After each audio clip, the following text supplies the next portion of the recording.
Dr. Himanta Biswa Sharma was sworn in as the Chief Minister of Assam for a second consecutive term on Tuesday, marking a historic milestone in the Assam state's political landscape. The high-profile ceremony took place at the Veterinary College ground in Khanapara, attended by a galaxy of top political leaders. Governor Lakshman Prasad Acharya administered the oath of office and secrecy to Dr. Himanta Biswa Sharma. Along with the Chief Minister, 4 other cabinet ministers were sworn in: Ajanta Nyok, BJP, Rameshwar Teli from BJP, Atul Bora, Assam Gana Parishad, and Charan Boro from Bodoland People's Front.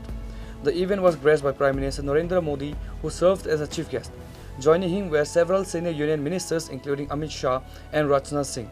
The ceremony also saw the presence of 40 chief ministers and deputy chief ministers from various NDA-ruled states, underscoring the BJP's growth dominance in the northeast. Moi, Sri Himanta Biswa Sharma,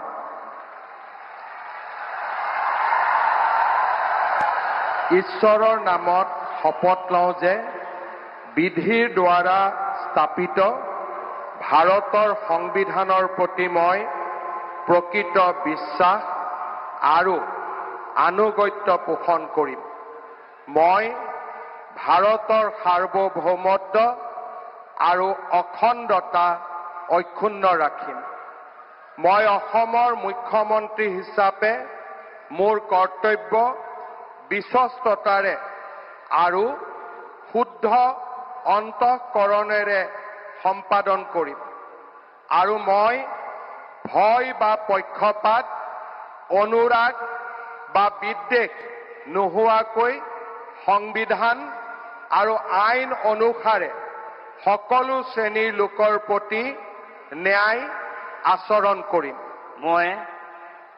মই শ্ৰী হিমন্ত বিশ্ব শৰ্মা ঈশ্বৰৰ নামত শপত লওঁ যে মই অসমৰ মুখ্যমন্ত্ৰী হিচাপে মোৰ কৰ্তব্যৰ যথাযথ সম্পাদনৰ বাবে আৱশ্যক হোৱাৰ বাহিৰে মই এনে বিষয় যি অসমৰ মুখ্যমন্ত্ৰী হিচাপে মোৰ বিবেচনাৰ বাবে অনা হ'ব বা মোৰ জ্ঞাত হ'ব তেনে বিষয় মই কোনো ব্যক্তি বা ব্যক্তিসকলৰ ওচৰত প্ৰত্যক্ষ বা পৰোক্ষভাৱে অৱগত বা প্ৰকাশ নকৰিম।